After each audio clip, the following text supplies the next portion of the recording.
The glass slipped from Amelia Foster's fingers, shattering on the polished floor of Ethereal, the most exclusive members-only club in Manhattan. She'd been distracted by the man sitting alone in the corner, not because he was particularly flashy or demanding like the usual clientele, but because of his stillness, the way he observed everything while nursing a single glass of scotch for over an hour. "Damn it," she muttered, crouching down to carefully gather the larger shards, grateful that the club was relatively empty on this rainy Tuesday evening. "Let me help you with that," came a deep voice from above her. The quiet corner patron had appeared without a sound, kneeling beside her with a napkin in hand. "Oh no, please don't," Amelia protested, embarrassment heating her cheeks. "You're a guest, I've got this." His eyes met hers, a striking blue-gray that reminded her of the ocean during a storm, and something passed between them, a momentary connection that made her pause. "I insist," he said simply, helping her collect the broken glass despite her objections. His hands were strong but careful, with calluses she wouldn't expect from someone who could afford Ethereal's astronomical membership fees. "I'm Finn, by the way, Finn Harrington," he smiled, a genuine expression that transformed his serious face. "Amelia. Thank you for the help, but my manager would have a fit if he saw a member cleaning up my mess." She stood quickly, depositing the glass fragments into a nearby bin. "Then I won't tell if you won't," Finn replied with a conspiratorial wink that made her heart skip a beat. "Though I should probably return to my seat before I get you in trouble." As he walked back to his corner, Amelia couldn't help but notice his relaxed confidence. Unlike most of Ethereal's patrons who dressed to impress in designer suits and flashy accessories, Finn wore a simple charcoal sweater and dark jeans that somehow looked more expensive than the obvious displays of wealth surrounding him. Over the next few weeks, Finn became a regular at Ethereal, always choosing the same quiet corner table on Tuesday and Thursday evenings. He rarely spoke to anyone except Amelia, and their brief exchanges quickly became the highlight of her shifts. "You never order anything but scotch," she observed one evening, setting down his usual Macallan 25. "Are you afraid of trying new things?" Finn looked up from the leather-bound notebook he was writing in. "On the contrary, I just know what I like." The way his eyes lingered on her face made her wonder if he was still talking about the drink. "Tell you what," Amelia said, surprising herself with her boldness. "Let me make you something special. If you hate it, it's on the house." He closed his notebook, giving her his full attention. How could I possibly refuse an offer like that? She returned minutes later with a cocktail of her own creation, a blend of Japanese whiskey, amaro, honey, and bitters with a twist of orange peel. Finn took a sip, his expression thoughtful. "This is extraordinary," he said, genuine surprise in his voice. "What do you call it?" "It doesn't have a name yet," Amelia admitted. "I've been experimenting." "The Amelia, then," he decided, though I doubt the name does justice to its creator. The compliment warmed her more than it should have. At 27, Amelia had spent enough years behind bars to recognize when a wealthy patron was flirting just to pass the time. Yet something about Finn felt different, sincere in a way that was rare in her world of surface-level interactions and generous tips meant to buy attention. "What are you always writing?" she asked, nodding toward his notebook. "Ideas, mostly." He traced the edge of the leather cover with his finger. "I'm working on a new project. Let me guess. Stock market analysis, business acquisition strategies, secret plans for world domination." She smiled, imagining him as some kind of finance guy or corporate lawyer. Finn laughed, and the sound was unexpectedly boyish. "Nothing so ambitious, just building designs." "You're an architect?" Amelia asked, genuinely interested. "Of a sort." His enigmatic smile suggested there was more to the story, but the arrival of a loud group of hedge fund managers demanding her attention cut their conversation short. By the time she looked back at Finn's corner, he was gone. Only a generous tip and his empty glass remained. The following Tuesday, Ethereal was hosting a private event for a celebrity chef's cookbook launch. Amelia was run off her feet, mixing complicated signature cocktails while maintaining the polished professionalism Ethereal demanded from its staff. "Someone's watching you," whispered Lily, another bartender, as they frantically prepared a round of specialty martinis. "What?" Amelia glanced up, immediately spotting Finn in his usual corner. He raised his glass slightly in acknowledgement, and she felt that now familiar flutter in her chest. "That's just Finn. He's a regular," Amelia explained, trying to sound casual. Lily nearly dropped the shaker she was holding. "You're on a first-name basis with Finn Harrington? The Finn Harrington, you know him?" Amelia asked, confused by her coworker's reaction. "Amelia, everyone in real estate knows Finn Harrington. He's built some of the most innovative sustainable buildings in the country. His company, Horizon Development, just won that huge contract to redesign the waterfront district." Lily was speaking rapidly, her eyes wide. "He's worth billions, and he's notorious for being private. I've never even seen a decent photo of him online." Amelia looked back at quiet, thoughtful Finn with his notebook and his single glass of scotch, and tried to reconcile this information with the man she'd been bantering with for weeks.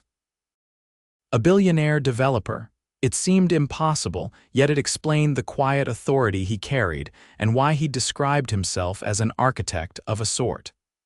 The revelation left her feeling oddly betrayed, though she knew that was irrational. He hadn't lied to her, she simply hadn't asked the right questions. Later that evening, as the event wound down and guests began to depart, Amelia found herself avoiding Finn's corner. When she finally looked over, his table was empty again. Instead of the usual generous tip, there was a folded note beside his payment. "I was wondering if you might consider having dinner with me tomorrow night," the note read in elegant handwriting. "There's a small Italian place on Sullivan Street that makes pasta that rivals anything in Rome. If you're interested, I'll be there at 8. Finn, no phone number, no pressure, just an invitation that she was free to accept or decline without awkwardness. It was considerate in a way that surprised her. Amelia tucked the note into her pocket, unsure what to do. Dating customers was strongly discouraged at Ethereal, and dating billionaires was definitely not part of her life plan. She'd moved to New York 3 years ago with dreams of opening her own cocktail lounge someday, not becoming tabloid fodder as some rich man's arm candy. Yet there was something about Finn that had intrigued her from the start before she knew about his wealth or status. The way he noticed details others missed, his genuine interest in her cocktail creations, the respect he showed to everyone from the coat check attendant to the club's owner. After a restless night of deliberation, Amelia found herself walking into the small, unassuming Italian restaurant on Sullivan Street at 8:05 the following evening. The hostess led her to a corner table where Finn was waiting, dressed much as he always was at the club, understated but impeccable. He stood when he saw her, a smile lighting his features. "You came," he said simply, and the genuine pleasure in his voice eased some of her nervousness. "I almost didn't," Amelia admitted as she took her seat, "especially after finding out who you really are." Finn had the grace to look slightly abashed. "Ah, someone filled you in on my day job. You might have mentioned you were a billionaire developer," she said, unable to keep a hint of accusation from her voice. "Would it have made a difference?" he asked, his expression serious now. "Would you have treated me differently if you'd known?" Amelia considered this. "Probably," she admitted. "People usually do when they find out someone has money." "Exactly," Finn nodded. "That's why I don't lead with it. The quiet corner at Ethereal is one of the few places I can just be normal." He paused. "And talking with you has been the highlight of my weeks." The sincerity in his voice disarmed her. They ordered wine, then pasta, and as the evening progressed, Amelia found herself relaxing, discovering that Finn outside the club was the same thoughtful, attentive person she'd been drawn to behind the bar, just more open. He told her about growing up in a middle-class neighborhood in Boston, how his father had been a construction worker and his mother a schoolteacher. His interest in sustainable architecture had begun in college, where an innovative senior project had caught the attention of investors. 15 years of hard work later, Horizon Development had revolutionized eco-friendly urban construction. "But enough about me," he said, refilling her wine glass. "You've been experimenting with cocktails for a reason. Tell me about this lounge you want to open someday." Amelia stared at him in surprise. "How did you know about that? You mentioned it once when you were explaining to another customer why you use specific techniques for different spirits. You said it was something you were perfecting for your own place eventually." He shrugged. "I listen." That he had paid such close attention to her casual remarks touched Amelia deeply. She found herself sharing dreams she rarely voiced aloud, her vision for an intimate space that would showcase seasonal, artisanal cocktails alongside a carefully curated menu, a place that would feel both sophisticated and welcoming. "What's stopping you?" Finn asked when she finished. "Reality," Amelia laughed without humor. "New York real estate prices, startup costs, the fact that most new restaurants and bars fail within the first year. I'm saving, but at this rate, I'll be ready to open when I'm 50. Finn nodded thoughtfully, but didn't offer to solve her problems with his wealth, something she appreciated. Instead, he asked intelligent questions about her business plan and offered insights from his own experience in commercial spaces. By the time they shared a tiramisu for dessert, Amelia had nearly forgotten about the wealth disparity between them. Finn walked her home, the conversation flowing easily as they navigated the city streets. Outside her apartment, building a walk up in a decidedly unglamorous part of Brooklyn, he hesitated. "I had a wonderful time tonight, Amelia," he said, his hands in his pockets like a nervous teenager rather than a powerful businessman. "I'd like to see you again if you're interested." "I'd like that," she replied softly, surprising herself with how much she meant it. He leaned down slowly, giving her time to step away if she wanted, and kissed her gently. It was brief but perfect, warm and promising. "Good night, Amelia Foster," he said, stepping back. "Good night, Finn Harrington," she replied, unable to suppress her smile as she watched him walk away. Over the next few months, Amelia and Finn settled into a relationship that felt both exhilarating and comfortable.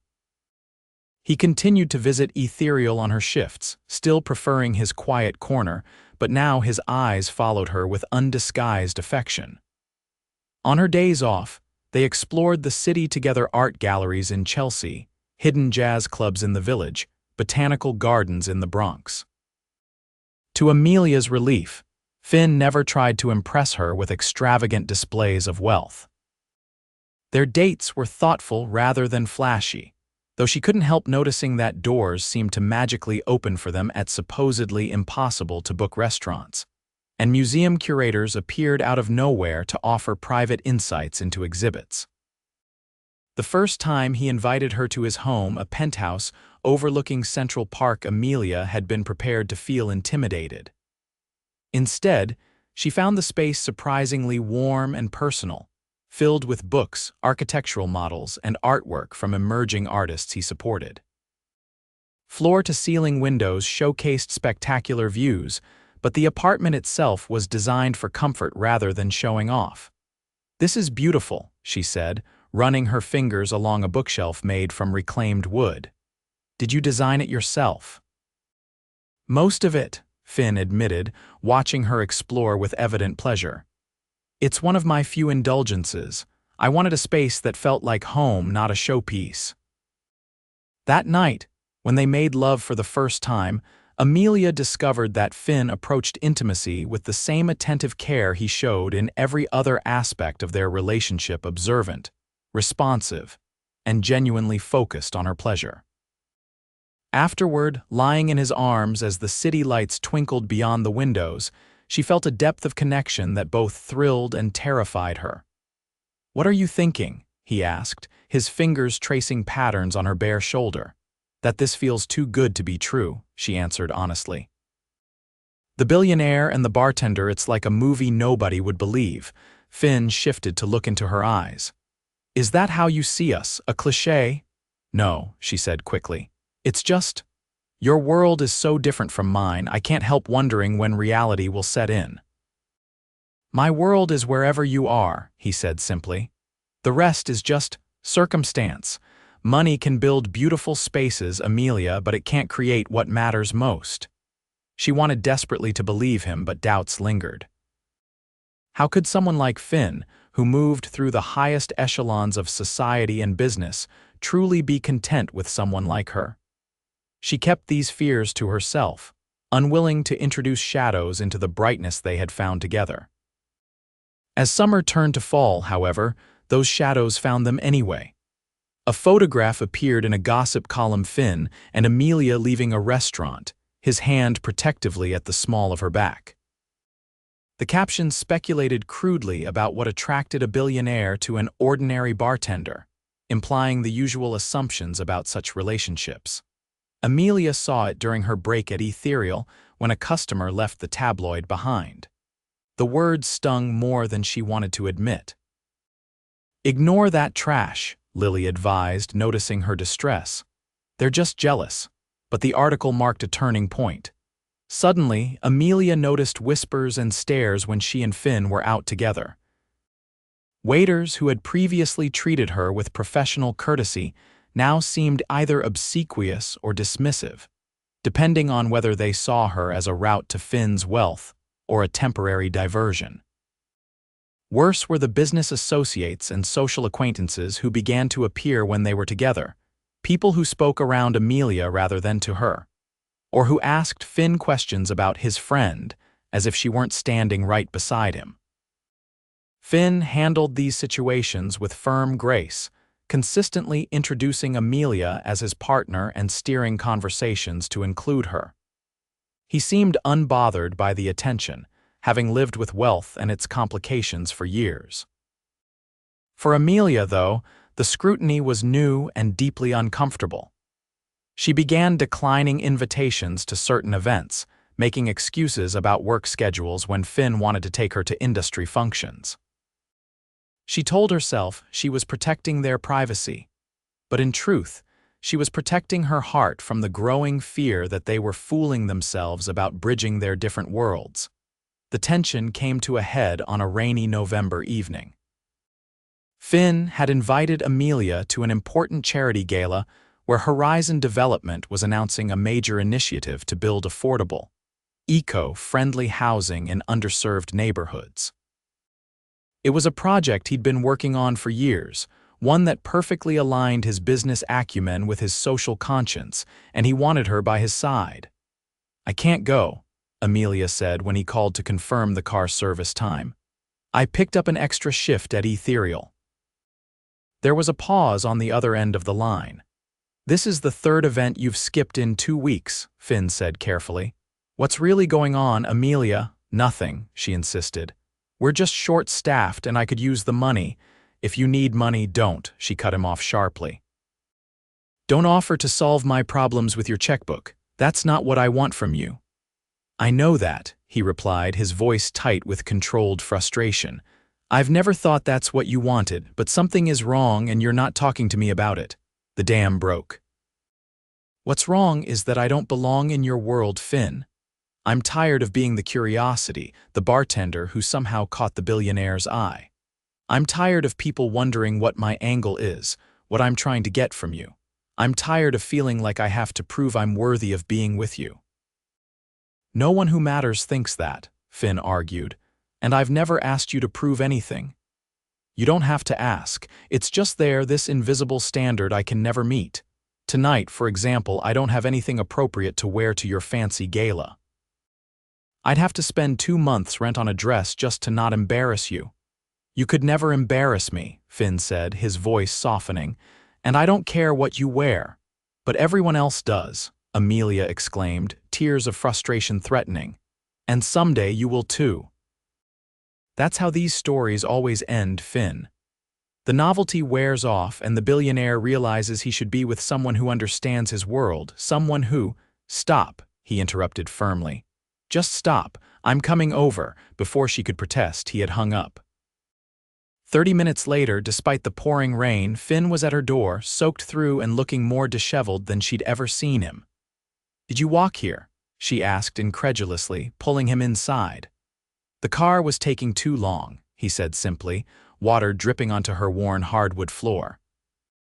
Despite his sodden appearance, his eyes were intensely focused. We need to talk and not over the phone. Amelia handed him a towel, her earlier anger deflated by his unexpected arrival. They sat at her small kitchen table, the space that had once felt cozy to her now seeming shabby in comparison to his penthouse. I know what people are saying, Finn began without preamble. And I know it's harder for you because this scrutiny is new.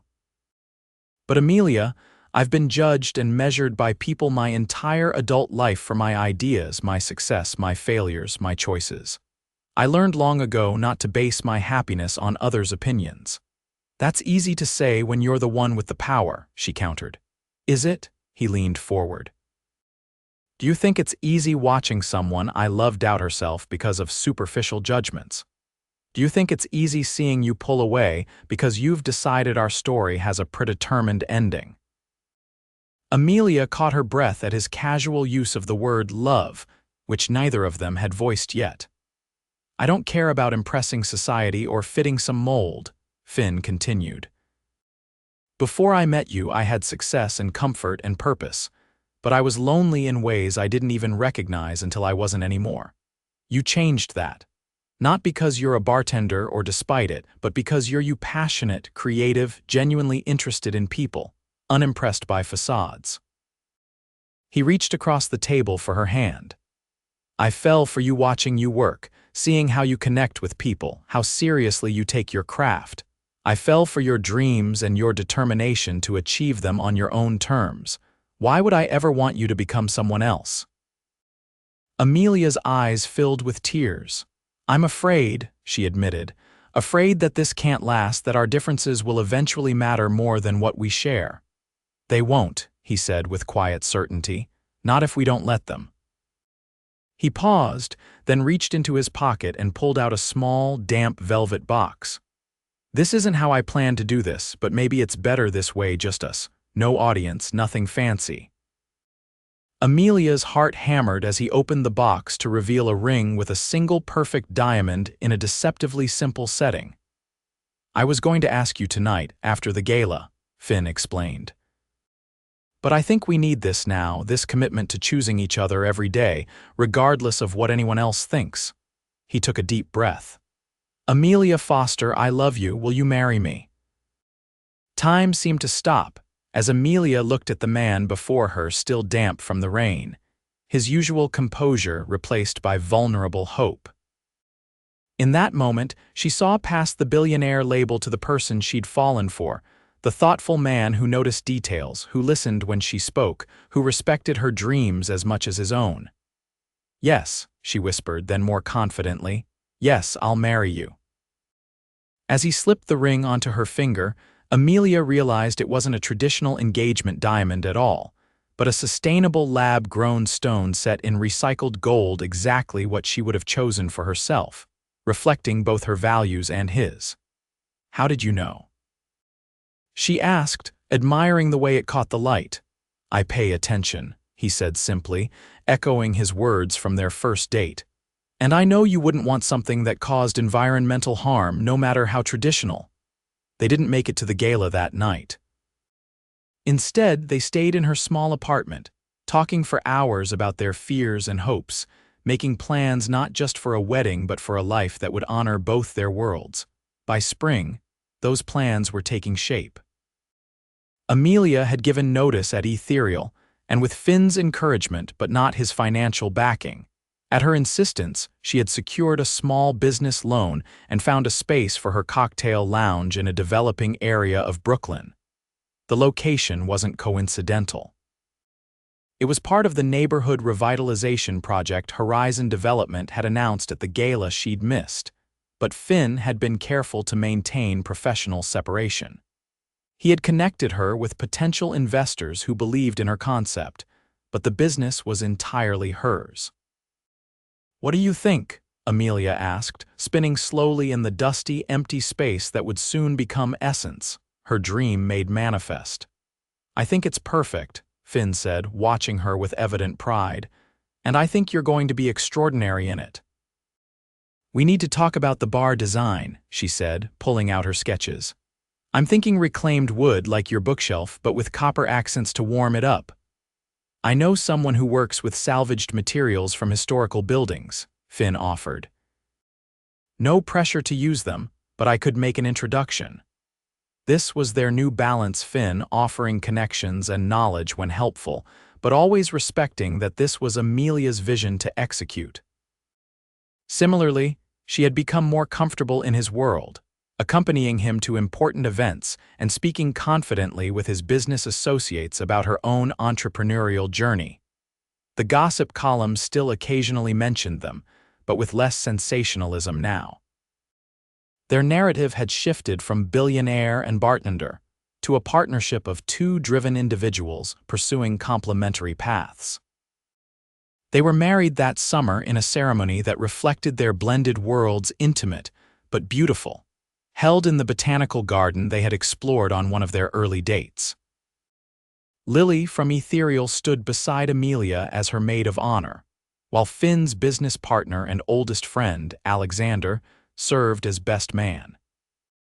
Instead of traditional wedding gifts, they asked guests to contribute to a fund supporting education for underprivileged students interested in sustainable design and culinary arts, a cause that honored both their backgrounds.